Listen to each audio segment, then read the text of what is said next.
Quelqu'un demande pourquoi on invoque Dieu pour lui demander des choses alors qu'il a déjà écrit notre destin. Je te renvoie la question, pourquoi tu manges pour ne plus avoir faim alors qu'Allah a déjà écrit ton destin? Pourquoi tu manges? Si tu veux plus avoir faim, pourquoi tu ne considères pas que de toute manière, si tu n'as plus faim, c'est parce qu'Allah Ta'ala a prédestiné que tu n'aies plus faim?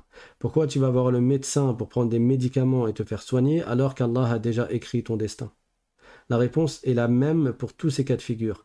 C'est qu'Allah Ta'ala, même s'il a prédestiné toutes choses, il a fait que dans ce monde, il y ait des causes et des conséquences. Et nous devons atteindre les causes pour obtenir les conséquences.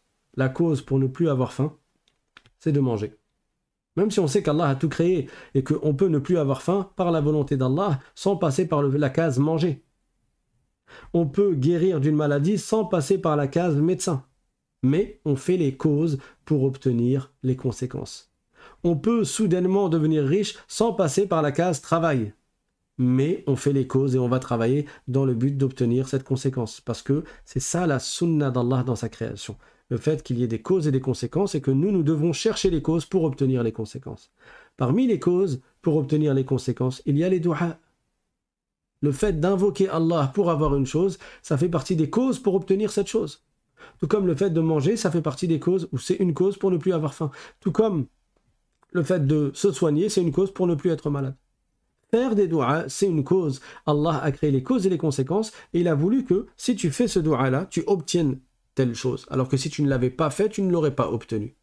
Donc ça fait partie des causes. Et en plus de cela, Allah nous incite à l'invoquer parce que c'est un grand signe d'adoration et d'humilité à l'égard de ton Créateur. Tu montres que tu as besoin de lui et qu'il est le Tout-Puissant. C'est comme ça quand tu l'invoques. Tu es en train de montrer ta faiblesse. Tu es en train de montrer.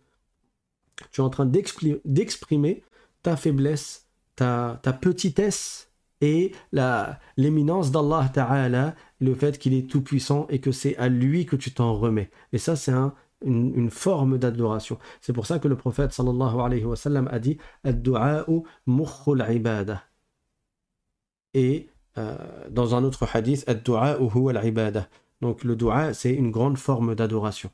C'est en soi une forme d'adoration à l'égard d'Allah Ta'ala.